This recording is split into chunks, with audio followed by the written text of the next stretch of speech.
Hey everyone, my name is Ben Gromiko. I'm from InterNACHI. That's the International Association of Certified Home Inspectors. We're doing a webinar, an InterNACHI webinar. We do free online live interactive webinars just about every week or so.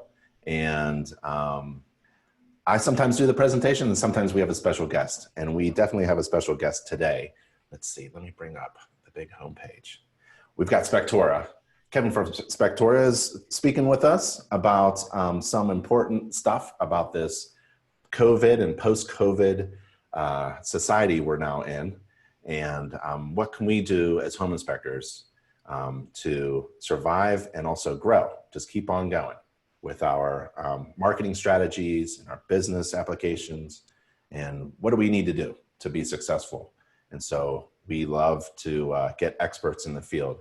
And Kevin and his brother Mike from Spectora are absolute experts. They've been around for a few years, and I love everything that they do, and their software is amazing. I've got their software on my phone, and you should try out a free trial and download their software on your phone as well and check it out. Kevin, you there? I am, yep. Hey man, thank you so much for taking a little time out in your busy day. I know you serve a ton of inspectors with your software and your services. You do websites as well. You know, the one thing I really liked about I never told you, but the one thing I really liked about your software is it's not just software. So I took, you know, I stick my nose in a couple other things and compare, and so I can give good advice to other inspectors and our InterNACHI members. And what I really like is the back end business stuff that your software does. All the automated texting and emailing, it's amazing. So personally, I got this story. I have a couple daughters. One's 18, and I'm teaching her some skills that can be applied in this new world that we're going into. And so she's creating a website, and she's doing figuring out what online scheduling is. And we're taking a look at Square Up and embedding that kind of online scheduling into her website. And man, it is a pain in the butt. I spent like 4 hours just trying to get something to work, right? And Spectora does that. It's part of this software, right? And I think that's just fantastic. I mean, but we're not actually talking about that today. But if you wanted to comment on that and then tell us what we are actually going to talk about today, that'd be great. Well, I appreciate that, Ben, and thanks for having me. I really do appreciate it. And as you said, my name is Kevin Wagstaff, one of the co-founders of Spectora. Been around 4 years now, serve a couple thousand home inspectors across the world with software and the back-end tools like scheduling, agreements, payments, everything you need to run your business. And while that is important, we are talking more about current events in terms of how this whole COVID-19 thing has shifted and I think accelerated behaviors and things that are very, very important to every home inspector that's trying to run and grow a successful business. And so I do a ton of reading outside of our industry to see what other experts and people are doing in other industries like finance, tech, business, commerce, and I want to bring that to our industry. And so I view that as part of my job is to help educate, much like Ben does with all the content he puts out. So I want to bring these topics to InterNACHI inspectors to make sure you're as successful as you can be in this new normal. That's kind of cliche, but I think this applies to new inspectors and experienced inspectors because it's the way we communicate. And I think it's changing drastically. So that's where we're going today. So if you want to take over the screen and take over the presentation, if you are attending live the webinar, or if you're listening on Facebook, if I hooked it up just right, feel free to ask questions somewhere on your screen, probably at the bottom. There's a little Q&A button. Feel free to ask questions. You can even vote up questions for good questions, and I'll make sure that we attend to your questions either during the webinar or at the very end. We'll leave some time. So feel free to ask questions now or during. All right, man. Absolutely. Yeah, absolutely. Yeah, I encourage dialogue for anyone that's seen me speak or seen anything of ours. I want this to be interactive, and I know you guys come up with great ideas and questions. So please fire them off because this is, I believe, a very, very important topic on the business and communication side. So like I said, I I dive headfirst into kind of what else is going on in the world. And so let's see, let's pop in here. For those of you that don't know, my background, I was a financial advisor. I was a realtor. So a lot of my experience comes from being a realtor and working with home inspectors on the other side. And then I worked as an SEO specialist in marketing and home advisor. So the goal, I want to give you guys actionable tips and plans and a mental framework for how your behavior should change and what's happening around us. Because part of our industry can tend to bury their heads in the sand and say, hey, this is the world as I know it, and these are things that I do. Screw everyone else. But I wanted to tell you guys what I'm seeing and what I'm hearing, because I do talk to hundreds of home inspectors every week and month, as well as agents. So there's no shortage of headlines out there, guys. I'm reading all the same things you are in terms of this COVID, of people working from home, of real estate being impacted. But this is one concept and quote that always jumped out to me. There's a lot of home inspectors that the past month or two, they have been fearful and they have just buried their head in the sand and not educated themselves. They've not been reading, they've not been reaching out to people. And so I want to encourage everyone here to say, hey, if others are kind of frozen and kind of tensing up and clamming up, where can I be aggressive in my business? Where can I do something that gets me ahead, gains a little market share, or if you're new, gets you in front of agents that aren't being communicated with a bunch right now. So get in the mindset of maybe going counter to what society and maybe mainstream media is telling you to be, which is fearful. Because you're in the business of trying to grow your business. And I think that's where we have to have our heads at to kind of tee this up. So let's talk about the shift. A lot of people think this is a permanent shift, and I'm one of those believers, and that's kind of what you see out there, and that's what everyone is saying. And so we get that, right? We get that this is a shift to working remotely. This isn't a new concept, though, to agents. As many of you know, or if you don't know, a lot of agents don't have an office anymore. A lot of them don't have a traditional Remax or Keller Williams office where they go in, they sit there all day, every day. I was an agent, that was 4 years ago now, and I worked for a completely remote brokerage. So I want everyone to understand now, when you're trying to find agents, you're not going into offices as much anymore. And I think this has been accelerated by 10 years. And that number's not scientific. I just believe working from home and being at home now, everyone's been forced to do it. And I think people are seeing it can work. So I think you're going to see a ton of real estate companies say, hey, we're going to cut down on our commercial real estate expenses. Let everyone work from their home office because they already probably have it set up. So now you need to be thinking about how you're going to get in contact with someone who only sits at home on their computer and on their phone and on social media. So this is a shift that's already been happening. If you aren't aware of it, hopefully this just raises your antennas to say, okay, I have to be getting good at my digital skills and communication to adapt.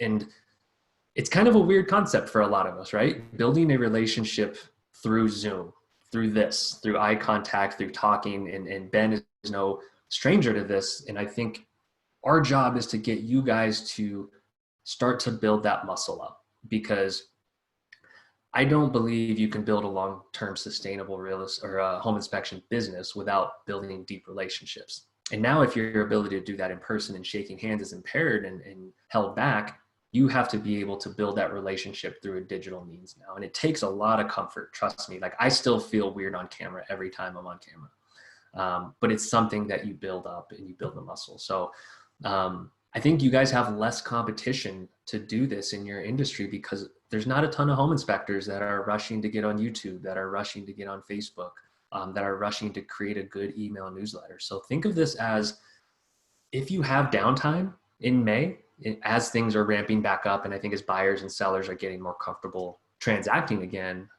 which we're seeing already, in my checks with agents around the country, we're already seeing activity ramp up.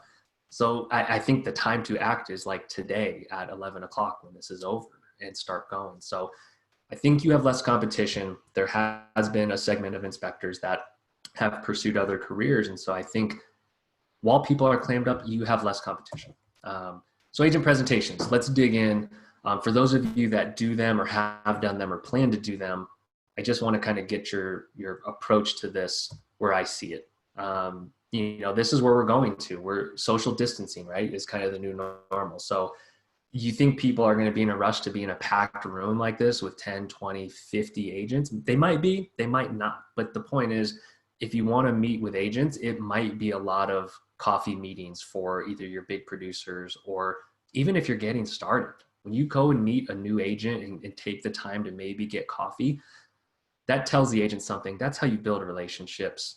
Those agents might become the people that sell 20, 30, 50, 100 houses next year. So I want you to get in the mindset of thinking, okay, you can't fake this. You can't scale it quickly. It is a long-term game, and we want you guys to build long-term sustainable businesses. So think of it as a lot more little meetings and a lot quicker, more efficient meetings, rather than, hey, I'm going to prepare for a presentation for a month or two, deliver it to a room full of 50 agents. Because I'm guessing that that's going to be, you know, a lot less than normal now.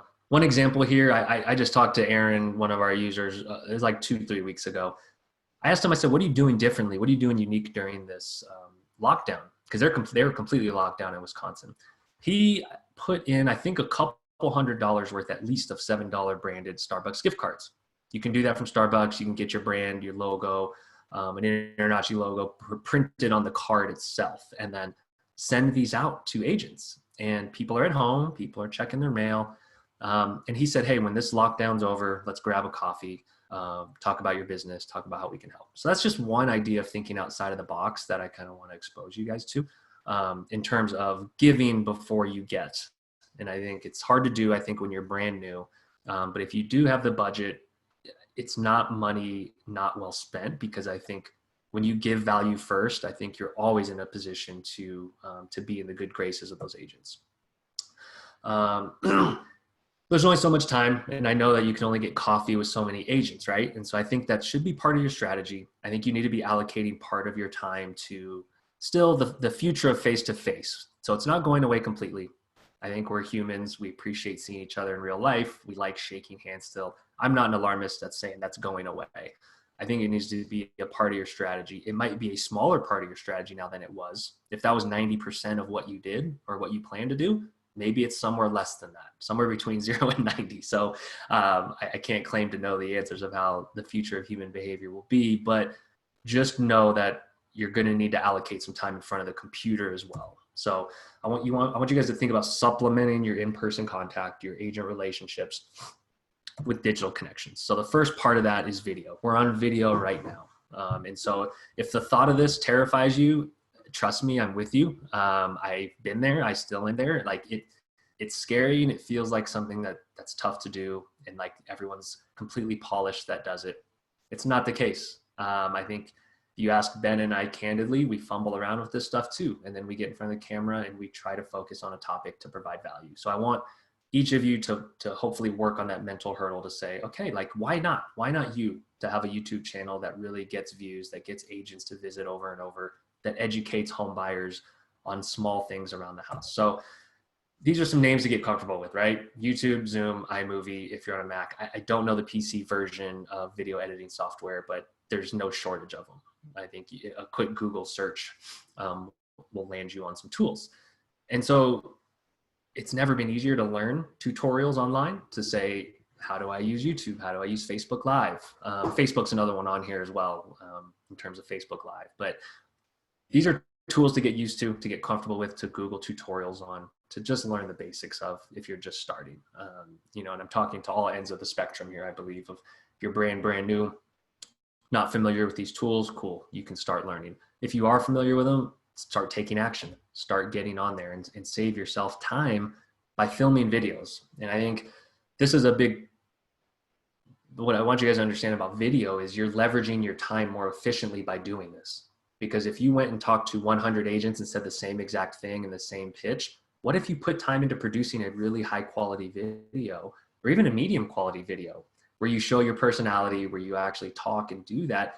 You could send that to 90 of them, and you leveraged your time efficiently. So what if you could send it to 1,000 now? So think of it in terms of replicating yourself, in a sense, by putting yourself on video. So you don't have to physically be there when you have video reaching people, maybe even on your home page of your website. And so we'll talk about that in a minute. But the common question I get is, Kevin, I don't know what to talk about. I don't know what to do. I don't know what to, what do I talk about? What do I say? So to me, I think you can never go wrong with being authentic. And so when you talk where your business is at, what you're thinking about the economy, and actually being authentic about it, I think that resonates with people in itself, in of itself. So I think you can't go wrong with saying how your business is maybe handling COVID or how you plan to handle it, your sanitary standards, kind of your wipe down procedures, things you can kind of just put together and put out there to show you're thinking about the same things agents and home buyers are thinking about.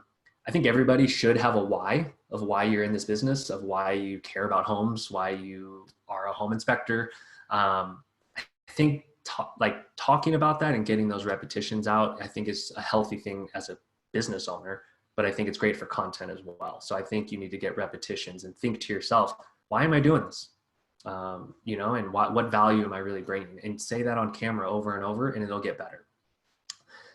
Any updates to building guidelines, codes, systems, components, the world you follow, I think is interesting to other people because they don't follow the things you guys follow. So if you're an expert in electrical or construction practices or plumbing, follow those sources and distill the information, much like I'm doing for you guys. And so think about it in terms of like, you're an expert in certain areas of the home.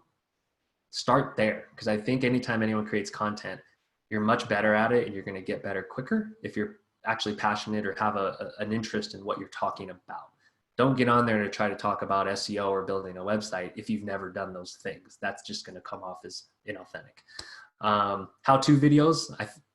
Most of you out there, I imagine, know how to change a furnace filter, know how to check your AC unit, know how to blow out your sprinklers. Think creatively of the things you just take care of around the house. Like those kind of videos are very helpful, and you'd be shocked at how low the bar is for quality on those, because you're just showing someone how to do something and your audience is just trying to accomplish a task, like your home buyers and agents. This is all shareable content too. So I think most millennials nowadays don't know how to change a furnace filter. So I think you can still do those videos and distribute them through your agents and home buyers.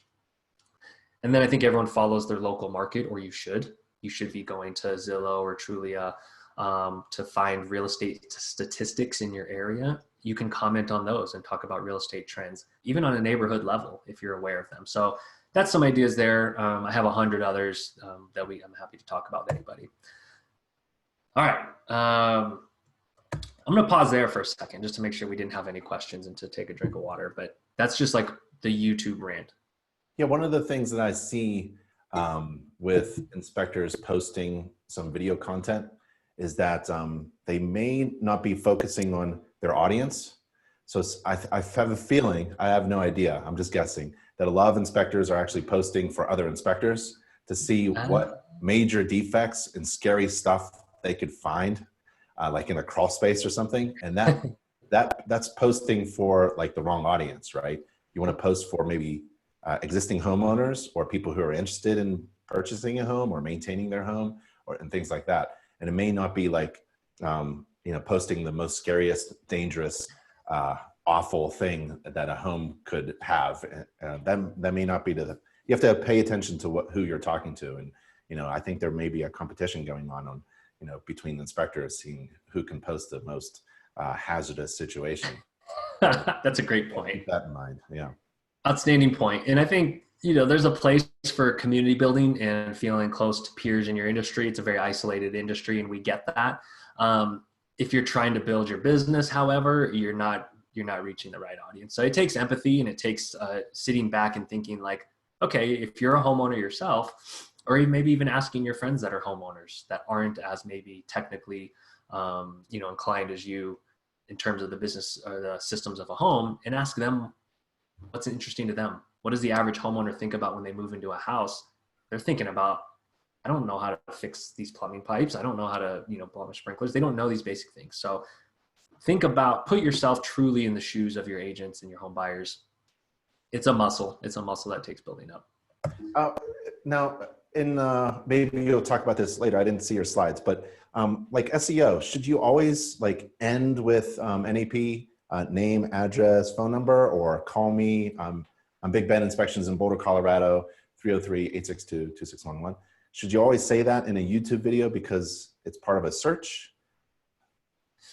You know, if your videos get transcribed, I think you can and should. I think some people, I think there's automatic transcription service. I don't think it automatically posts to your description, but I would tell people focus on your YouTube description and title because that is SEO for YouTube, which most people don't realize is the second largest search engine on the planet. So there's Google, then there's YouTube, and that's the order of people where people search for things. So, I actually have, I'll share this maybe after the fact. I did some research and digging deep into writing better YouTube descriptions, using emojis, creating other links in there that kind of cross-link your videos and back to your website. So there's a whole kind of strategy there that we can dive into. But yeah, you're absolutely right. Like SEO is another great reason for doing YouTube videos.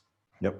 And some of the selfies, it's difficult to hold a phone and talk at the same time, So Yeah. let me show you something strange. So I just like experimenting with things. So I bought this silly looking thing. So you put your phone here, right? And it clips on, and you can do a selfie without your hands. Oh, you can shoot it to that. This is really close, but if you want to point it away and then do an inspection with two hands without carrying a phone, that's one of the things out there. I encourage everybody to leverage the internet, leverage people in the industry like Ben or myself. And there's so many cool tools and ways to get around these like little hurdles. So any excuse you're making for yourself for not doing these things, like I guarantee you there's someone that's thought of it and there's a YouTuber out there that's solved it. And there's ways to make yourself look way better than you feel when making videos. Tons of stuff. I haven't even scratched the surface of them. So, all right. For those of you that that work with agents or in an area, I know there's some areas that are going to be locked down a little longer than others. So through May even, where agents may still not want to meet with you face to face. That's okay, because if you have a backup of saying, hey, let's just do a quick Zoom, would love to chat, would love to see how I can help your business, love to see how you're doing. That really resonates and makes an impression with agents. And Zoom's free. You can sign up for a free account and do unlimited meetings. So to me, there's no excuse for not offering that up as an alternative. And also you don't have to think about doing it on your laptop. You can download the app and do a Zoom meeting on your phone. Yeah. And one kind of, I guess, if it takes the edge off of it or the nature to, or the instinct to feel kind of like you have to be completely buttoned up. It's like, hey, would love to just have coffee with you over Zoom. You could both be sitting there sipping your coffee, at your breakfast table. So agents are really open to this. I want everyone to realize that. Like, I don't know what perception many inspectors have of agents. I know a ton of agents. I used to be one. I frequented them a lot. They love doing this technology thing. So it's like, and they're totally open to it. Even if the average agent is a 55-year-old woman, they're pretty good. They tinker a lot. So you can feel okay saying, hey, let's figure this out together. Like, trust me, your Zoom's not going to work. It's not going to open up properly. Like, there's things that are going to happen, but if you just kind of can laugh it off and say, hey, that's just technology. Like, we'll figure this out. You'll be fine.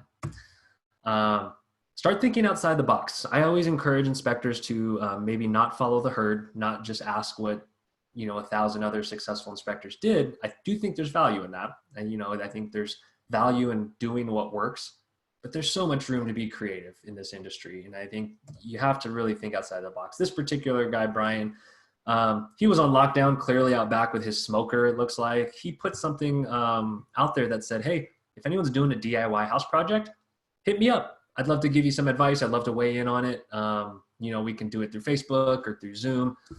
He said he got 3 new agents that wrote to him and wanted to work with him just because he did that. And it took him, look what he was probably holding the phone up. I think he may have had a tripod right there, but like he just did a 1-minute video, kind of that's as casual as it gets, guys. So like, to me, to offer value, it doesn't have to be this huge buttoned up, like real estate update or this crazy thing. It can just be as simple as like, hey guys, I'm willing to help. Like, let me know if you have anything that you have questions on. I'm your local expert. I thought that was just really cool. And he did that kind of just for the moment. All right. So tips, guys. I want everyone to start to gain a little momentum with the confidence to make short videos and quick check-ins with agents and do Zoom meetings. So I do think you need maybe some baseline equipment. I think a cheap, decent mic might run you $20, $30, right? So it's not It's not going to break the bank, I don't think, to get a decent mic and camera. I think I did it for maybe $50 total or $60 total. Your background, you can decide how professional you want to be depending on the agent and situation or what type of videos you're doing. I'm obviously very casual here in my home office. There's certain videos I do in Spectora's office, or, to have a background like Ben has there where it just looks really buttoned up and professional. So be mindful of that. I don't obviously want dirty laundry laying around behind you if you're trying to make an impression with someone that might give you business. And then I want everyone to just stop taking themselves so serious. I think I try to practice this every day and every week to just tell myself it's okay, just take action and just get in front of the camera and start writing or whatever content you're creating. It does take a level of humility to just say, you know what, we're all just making it up as we go, and we're all just trying to, put out content to help people. So I think get over that fear, hesitation if you can. And I think that happens with repetition, even if you're doing practice reps. Ben, I don't know if you've felt that vulnerability over the years, or if you've done it so long we don't feel it anymore, but I think that's a big element to just getting over it and saying, like, you know what, just start doing it.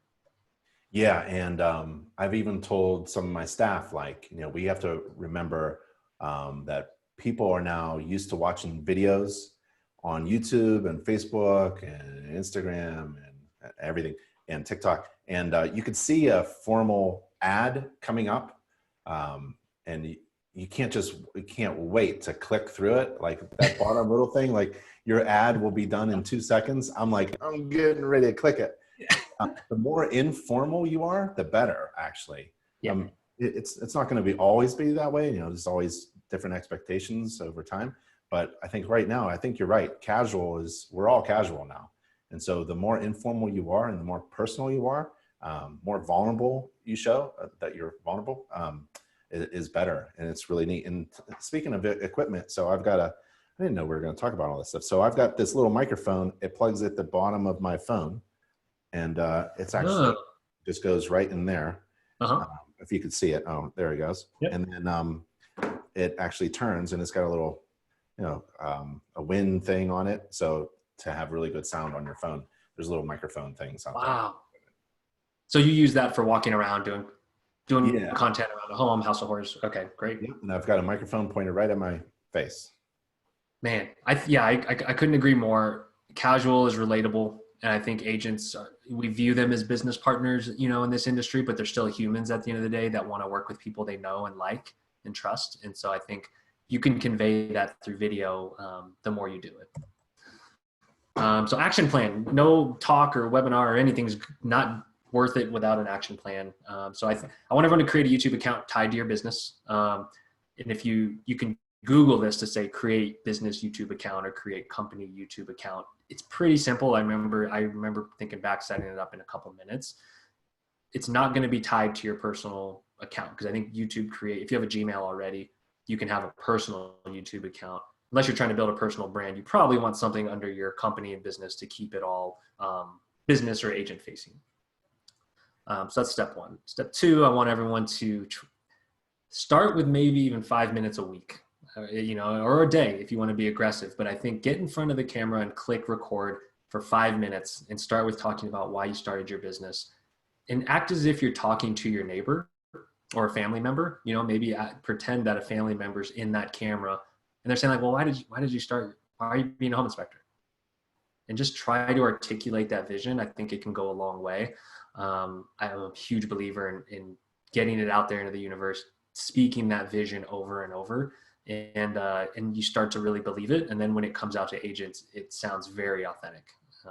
And so I think you need that repetition. So whether that's on Zoom or YouTube or Instagram Live, Facebook Live, I don't think you can go wrong. I don't think there's any downside to this. And then set up a free Zoom account. I think that's a no-brainer, because when you do email an agent, Zoom makes it very easy when you log in to just say start a meeting or schedule a meeting. And you can just send agents a link that says, hey, or when you pick a time and date to meet, then you can send them a Zoom link. So I tried to make this as approachable and as easy as possible with those couple steps. So I think that's what you should do if you want to get started in video. All right, we're going to dive into social, everyone's favorite or not favorite topic, depending on who you are. And I want to preface this by saying, guys, like I'm no expert in social myself. I'm learning all these platforms just like you are. I'm by no means a young millennial that just zips around this stuff and is second nature to me. I'm still figuring it out. I ask our younger employees how to use certain things. Um, we're all doing it together. We're all diving in and learning these things. And Ben is probably the best example you guys could have of someone that just dives into this stuff and says, you know what, I'm just going to figure it out. So, um, in our industry, and Ben, you can correct me if I left any major ones off here. I feel like I think about where agents and home buyers are, and a lot of it's hard to. The big monster in the room is Facebook. That they're not going anywhere. I think the majority of the world still uses Facebook a ton. Instagram is gaining steam with agents. LinkedIn is a professional environment that agents, of course, try to connect with home buyers and home sellers. And then, I'm seeing some people on Nextdoor asking for recommendations. That's less so. That's more of just like being a part of your community and maybe getting referrals and recommendations occasionally. But that's more of just being a staple in your community. Did I leave any off, Ben? Any majors? Yeah, those two. Those I'm not sure about Twitter, but Facebook and Instagram for sure. Yeah, I know you and I both post on Twitter, and I see your stuff on there, and it's like we obviously want to just reach anybody and everybody, but I think agents still hang out in different pockets, and so it's worth checking. I think if you go onto any platform, I think I'm jumping ahead maybe my slides, but if you go to any of these platforms and just search Denver Realtor, Austin Realtor, Seattle Realtor, you'll see how many active agents are on there, and use that as your proxy for how much time you spend there, not how much your kids use it or how much your neighbor, your friends are on there. How much the people that are actually going to feed you business, how much time do they spend on there? Something to remember, guys. I know years ago, Facebook has changed things up over the years because they're a public company. Turns out they like lots of profits and billions of dollars. So your posts necessarily aren't always going to get seen by all your page's followers. So I don't want anyone thinking, hey, I have 1,000 likes on my Facebook page, or hey, I just need to get a bunch of likes and then I'll be rolling around in money. It's not necessarily that simple, because when you post, Facebook has a vested interest in you boosting your posts or paying money for ads. They want you to buy ads, basically. So it's worth noting it's a nuanced game, and you want to post for engagement. I think that's another point. The most common mistake I see is in home inspectors over and over saying, hey, need a home inspection, call 303, blah, blah. It's like most people aren't on Facebook looking for a home inspection. They're there to engage with content, to find something that's useful, helpful, funny, entertaining. So keep your posts almost anti-sales. I don't almost want anybody saying, hey, looking for a home. No, it should be, hey, here's some interesting trends about my local market. Here's something that's going on with a new building that's going up downtown. Like, if you're a source of quality information, they're just going to think of you or find you, and it's going to result in that. And so it's a little bit of blind faith, but like I've seen this enough to kind of understand it and know it with all the years and kind of marketing and branding, is that the hard sell is such a turnoff, and Facebook knows that. And I think they show your posts less when they tend to be salesy, because salesy posts don't get engagement.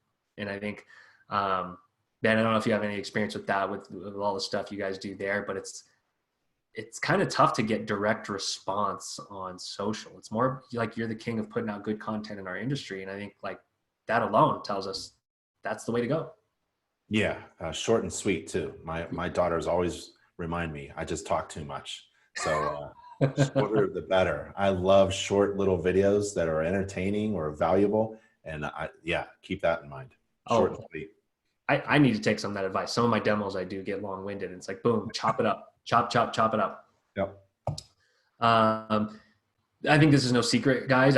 Social's a weird beast, because I think it doesn't come natural to a ton of home inspectors or folks in our industry, but it's where agents spend a ton of time, because that's where the buyers are. So being active on there, I've definitely seen some inspectors and some businesses really grow their agent following through social.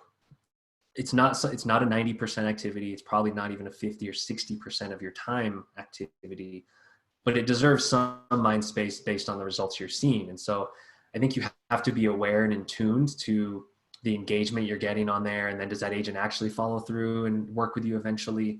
or are you just putting kind of funny throwaway stuff on there? Or but I do think it's a place to get brand impressions by participating in conversations and being a relevant, having a relevant presence. So we're not going to beat this up for a ton, but I want to give you guys some tips. So I think I see a lot of half-baked profiles on social. I follow some inspectors that have decent-sized businesses, and then I go to their social and their description doesn't even say all the things they do or how you can contact them.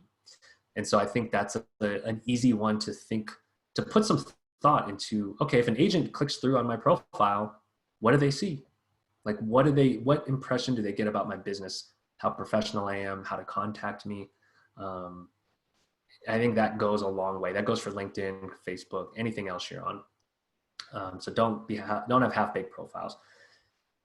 Think of social as real life. This is going to be really weird to think about, but like I've lately been trying to do the exercise of, when I'm on social, when I'm posting, pretend that person's in the room with me and what I would say to them, and just try to be as natural as I can. Cause I think there's this feeling to kind of put on a facade or kind of be this kind of person, or have this expectation of who you should be on social or what you should provide. Or do I try to get a bunch of likes? Am I trying to get a bunch of shares, or am I just trying to be authentic? And so I always tell people to add value when you can. So if an agent is posting about a certain topic or a certain home, I don't think liking posts is enough anymore. I think you can still do that, but I think you want to comment on their posts and maybe give some insight or say something about the style of home or where it is, the neighborhood, or adding some kind of value with leaving a comment. And so I think social media is often seen as like, how much can I post and put out? But you can't gain a following if you're not participating in someone else's conversation. And I think the biggest way to reach an agent's heart is to stroke their ego. I can say that as having seen it work over the years. If you're there commenting and kind of their biggest cheerleader and doing it in an authentic way, you're going to win some business. And I've seen it happen a lot over the years. I like asking questions. In an age where everyone's an expert, I'm a big fan of asking what people think. And I think that's a very endearing quality. I think it's a very humble quality to say, hey, what are you seeing out there? What does everyone think about this? I think that adds value because it invites people to engage with you. And then be yourself. I tapped on that a second ago. I think be yourself within the boundaries of being professional and people that you want to make a connection with. Obviously, there's professional standards you kind of want to adhere to, but the bar is not extremely high. I think the agent-inspector relationship in some cases can be very casual. There's certain agents that are very buttoned up, maybe your top producers, maybe the luxury space. You kind of have to know your audience, I think, is the moral of the story. And any comments there, Ben? I want to, because I know you were a home inspector in a very premium area, and so I want to make sure I'm not missing the mark there with what you experienced. Nope, you're spot on. And sometimes, people want more information if they want to take action. So because they are interested in what you're saying, and then they go to your profile and there's really nothing there. There's, and it's kind of like, oh, a dead end. So yeah, making sure people can actually contact you is important if they actually want to contact you. Yep. Yeah. Calls to action. And so like parts of our websites today were inspired by Ben's earliest advice when we first got in the industry of like, have big giant buttons and phone numbers for the thing you want them to do ultimately, because you would be surprised. Some people are just like, hey, I just want to get in contact with this company. Give them the opportunity to, because if they have to work too hard, they're going to leave. Yep. Action plan. So 5 minutes a day. So whatever platform you feel is appropriate for your area, it's probably going to be Facebook, Instagram, or Twitter, or LinkedIn. I want everyone to just search and follow 20 realtors in your area. It's dead simple. You search Minneapolis real estate agent, and then you follow the first 20 that pop up. Some of them are going to be posting what they had for breakfast and their kid's birthday party, and that's okay because they're sharing their life on social. Like, I don't want that to turn anyone off, because when you're building a relationship, part of it is taking an interest in their life. And you can't do that with, 10,000 agents, but you can do it with some that start to tell their other agents about you, that tell people in their office or in email newsletters. So follow them first and see what kind of content comes up. And then I want you guys to actually comment on other people's posts. And so if you're brand new, I think you do have to have a couple posts on your feed to kind of show that you're at least starting to be active.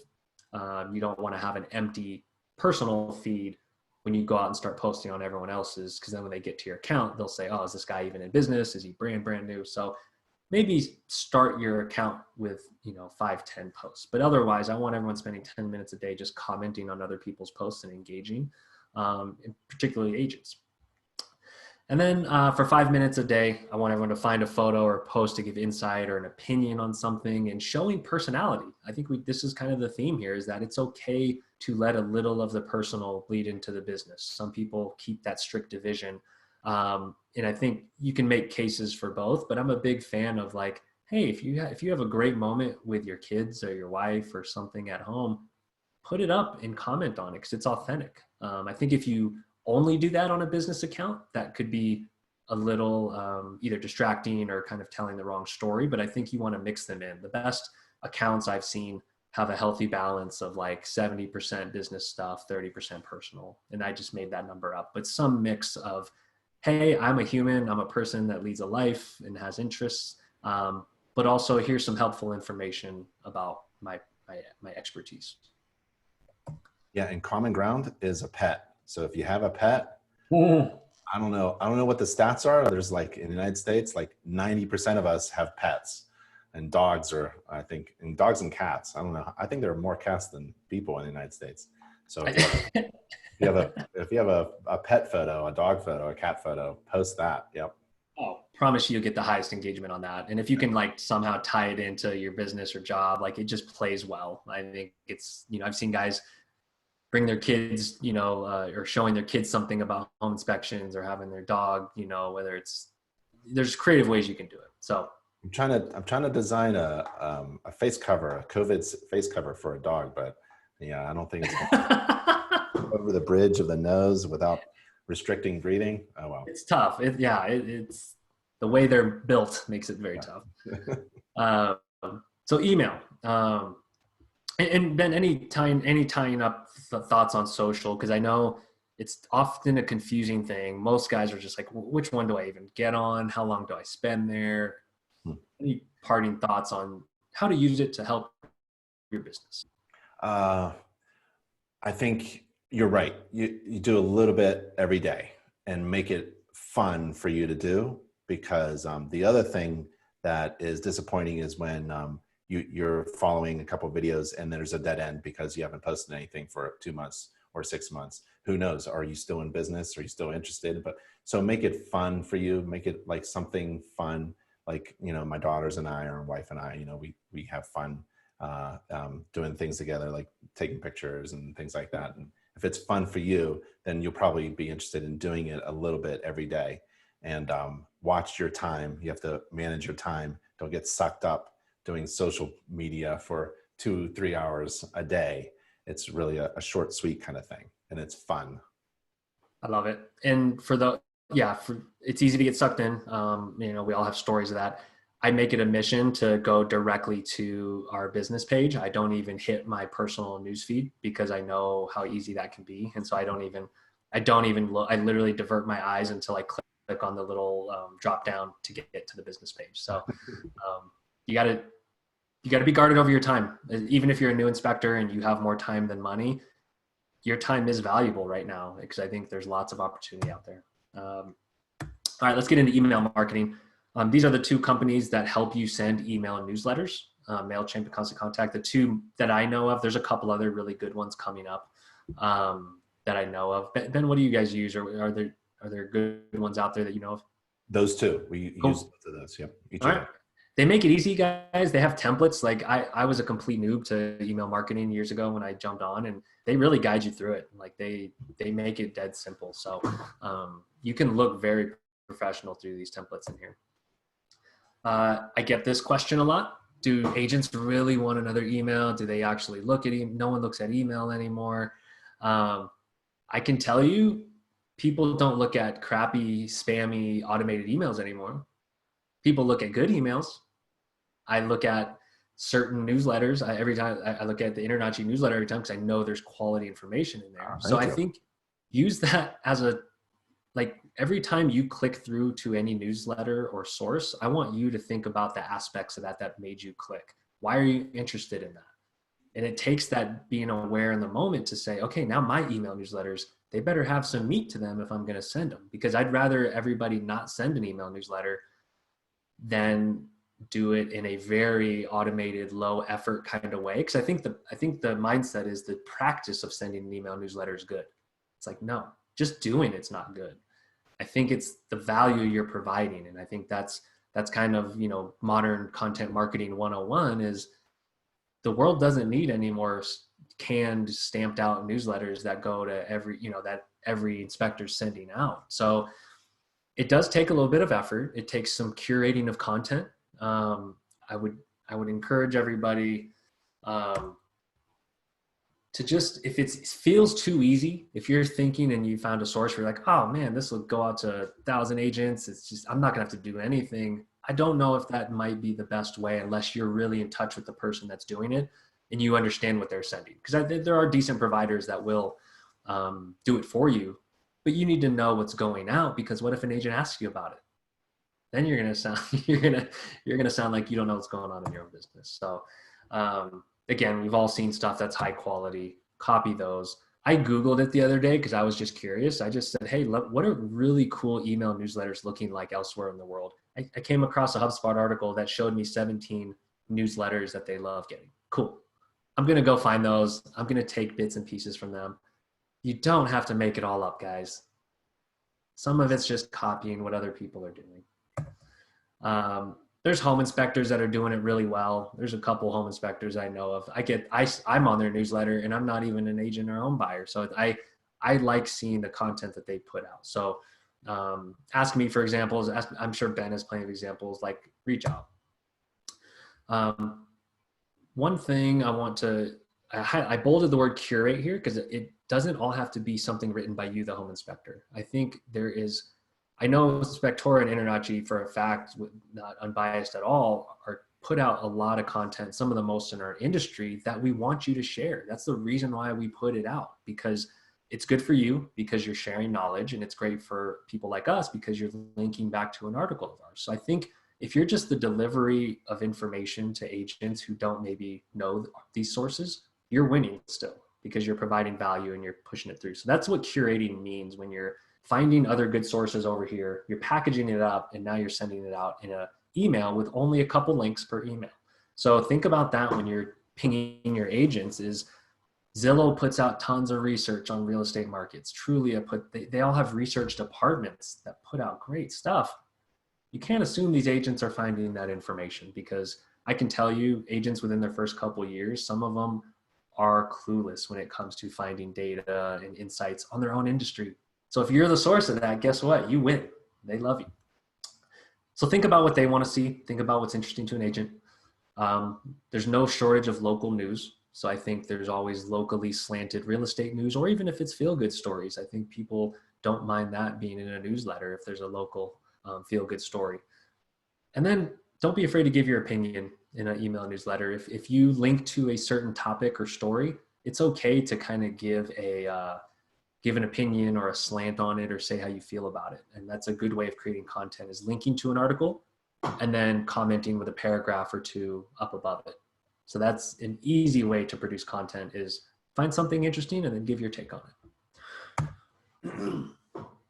Quick action plan: create a free account on MailChimp. It's easy. I believe it's still free up until a certain amount of contacts, but import your agents. You can tag them as different types of agents, whether it's brand new or VIP, and send based on those tags. And then I want you guys to just research some sample newsletters. I can send you that exact link from the HubSpot article if you want, or you can just Google top email newsletters. And then I want you guys to spend 15 minutes a month. This isn't even a day or a week. Like, this could be done in 15 minutes if you put your mind to it, to find interesting or helpful content in your local area. I always start with, like, okay, nationally, what are mortgage rates doing? Nationally, what are real estate statistics doing? Or you can go down to your local level. So spend time being curious and finding interesting content so you can deliver it to people that you care about. Whew. All right. Anything on email, Ben? Because I know that's a whole nother world. We could probably spend a whole hour on email. Yeah, and if you're trying to figure out like, oh, what what contacts do I import? Like, there are probably a lot of real estate agents in your neighborhood, if you don't know. So there are a lot of millions of real estate agents, and I just met one just a couple of days ago in my neighborhood because I walk around now, and we talk over the fence, and maybe they're not the busiest real estate agent. Maybe they're not the top 10 producers in their office or so, but you'll be surprised. Now's the time. So walk around your neighborhood, get to know your neighbors, tell everybody what you do, and maybe you'll bump up into a couple of real estate agents that you can import into your email database. Completely agree. You kind of got to own it. You got to, was it fake it till you make it? We all are to a degree. And so I think you speak as if you already have a kick-ass newsletter that you're sending, and you'll get it there, and it's okay. And there's leeway, and people understand. So even if you meet 3 agents, you can manually enter contacts into MailChimp. So I think if you email an agent, hey, do you mind if I shoot you just updates or market updates? Like, rarely they're going to say no if you ask very straightforward and directly with a clear value proposition. All right. So guys, I want you guys to own this stuff. Part of this, yes, it's my opinion and experience, but I'm also telling you what I have been seeing in other industries. I listen a ton. I ask questions a ton. I just want to get as much information I can so I can translate it through to specifically Spectora users, but all InterNACHI users, because I want, the bigger our industry gets, the better it is for everybody. And I think there's still not enough high quality companies. And I want each of you listening to become the next one, because there's so much more opportunity out there. It's insane. And so I think every recession, there is a divergence, and there's companies that kind of fall back and kind of clam up. And I think that they stay stagnant or they slowly decline. And then there's people that really rocket out of recessions and really, come out of it strong. And there's plenty of examples of that in previous, from the previous recession, from the mortgage crisis. So I don't want you guys to ignore trends. I want you guys to keep your antennas up and be aware of this stuff and continue the conversation, because we have to push ourselves and each other to keep finding ways to be better. And so I want everyone to seek out information, resources, find experts in the field, find content online. I mean, yeah, you can't seek out enough information. So stay connected. And yeah, that's all I got for the deck. There's a link. I put it on our website. If anyone wants to go back through it and kind of internalize some of this, I think sometimes it takes time to revisit resources and videos to actually let it sink in. So feel free to go to that link and yeah, write into our chat bubble if you need help with anything software related, or if you want to talk about this stuff. I know InterNACHI has a marketing team. We have a marketing team. Like, leverage people that have done this longer than you and that have expertise. And yeah, let's get the opportunity that's out there. Like, I get so excited because I know I've seen it work and I've seen it happen when people just nail these right things and get in touch with people in the right way. So I talked longer than I wanted. I'm sorry for being longer winded. No problem. No problem. And you're right. You got some good points, great points. Like, now's the time. So if you haven't yet scheduled a home inspection today, I always say, put on your shoes and go to your office, no matter where that office is. It could be in your kitchen, it could be in your bedroom, and get to work. There's always something to do in your business, and now's the time. And we do have a question. We have one question. Oh, and Ben, before we get into that question, I want to remind everybody that this period of work, it's going to feel like you're doing a ton of work with no return in the near term. So think of it as like farming. Like, you're planting these seeds that will grow in June, July, August, September, October. So I don't want anyone to get discouraged. It's like the tree falling in the woods, does anyone hear it kind of thing. It's like you have to take it from people that have done it and look at for examples where it's worked, and just have that faith to say, hey, these are good activities that provide value. They will happen. And it's kind of like building up that snowball effect. So that's all I wanted to make sure, that no one got discouraged with like, oh, I've been posting on Facebook for 2 weeks now and like I haven't gotten an inspection. Right. That's normal. Let it grow. Yep. And then, yeah, give before you get. So that's what you said earlier. I love that. So I wrote that down, give before you get. And we have John. He asked, how much is the software? So he wants to go back to the software. Is there a monthly or a yearly fee? There is either. So you can do monthly or annual. It's $99 a month if you start with monthly. It gets cheaper if you do annual. So then it ends up being about $83 a month if you do annual.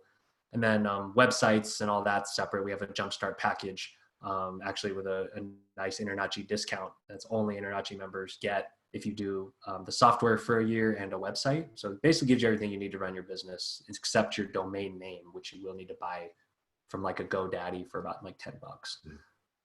And that's, did you say $83 a month? That's really good.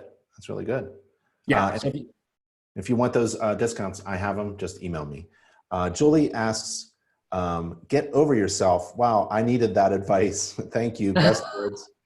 And then she asks, what are your thoughts about joining BNI? And that's that Business Network International, right? Yep. Yeah, thank you for that. And I didn't mean that to sound, hopefully that didn't come off harsh to anybody. It was more of an endearing way of like, we overthink and get in our own heads. And I think I'm very guilty of that as well. And sometimes you just have to hit record and start talking and fumble through it. So basically it is encouragement. So thank you for that. I think I've heard BNI be the number one thing that has helped certain businesses in an area. If it's, I know it kind of is regional. I've heard BNI in certain regions, it's big. And in certain regions, there might be a group without a home inspector in it already. So I think everyone should check in on it to see if it's active and if it's something that meets on a regular basis and there's no home inspector there. Even if there is, the future of these types of things, we'll see. They might be virtual, but I think you can't go wrong checking these avenues. And so I know that's kind of an on the fence answer, but you have to see if it's active. But try it out once. You have nothing to lose. I want everyone to just try more things. I think that's kind of a big theme of just try it and pay attention to the results. And I know it's easier said than done. And just a couple minutes a day. Just Yeah, consistency, I would say. bite size. Take off bite size, and it makes you feel more accomplished when you take off bite size chunks of anything. So like, I try to remember like, okay, just make my 2-minute video today. That's all. That's like all I wanted to accomplish for the morning. And once you get past that, you'll move on to other things. And so I think Ben had great advice. Everybody get up, do your hair, brush your teeth, wash your face, like get in front of the computer. And then you don't have an excuse when it comes time to hit record on the video or to get on a Zoom call or to write an article. Like you're already feeling put together. And I think I don't do it every day. I need to follow my own advice more, I think. But I think the more you do it, the more you're prepared to kind of kick ass and do something that moves your business. Shoes. It's the shoes. There's something about shoes. Something about shoes. When I put on my shoes, I'm at work. When I don't have my shoes on, I don't know. It's I think there's something about shoes. It's a rather casual feeling. Yeah, I love it. Hey, buddy.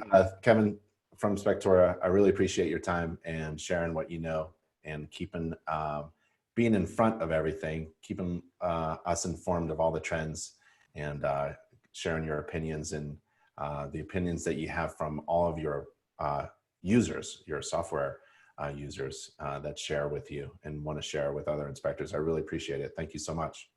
Absolutely. I appreciate you having me and thank you for all the work you do in our industry. I think we don't have enough voices like you and I that I think are just trying to just find what's out there and distill it for our industry. Because I want us to be more on the forefront of these things, you know, and to be utilizing all these tools. So I think you're doing great work and I appreciate it. All right, everybody, stay safe and healthy. See ya. Bye, everybody. Thanks, Kevin. Bye.